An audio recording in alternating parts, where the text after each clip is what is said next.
பெண்மணி இருந்தாங்க, ஹசீனத்து ஷாமியா, ஷாம் தேசத்து கவலையான பெண்ணுனே அவங்களுக்கு பேர். அவங்க சதா அல்லாஹ்வுடைய காதுல அழுதுகிட்டே இருப்பாங்க. சீரே காபத்துல்லாவுக்கு வந்தாங்க.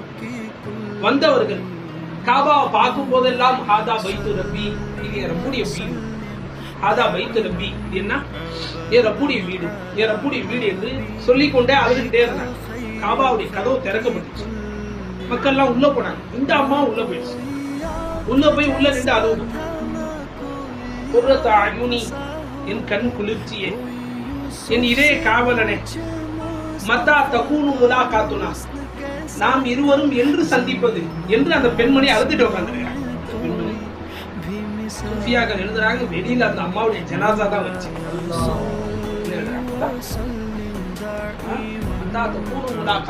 நம்முடைய முலாகாத் எப்போ நடப்பதற்கு எவ்வளவு நாட்கள் ஆகிவிட்டது, என் கண் குளிர்ச்சியை நாம் எப்போது சந்தித்துக் கொள்வது என்று அந்த பெண்மணி காபா கொண்டு இருந்து அழுது கொண்டே இருந்தார்கள். வெளியில வரும்போது என்னதான் வச்சு அவருக்கு அல்லாஹ்வை காதலித்தார்.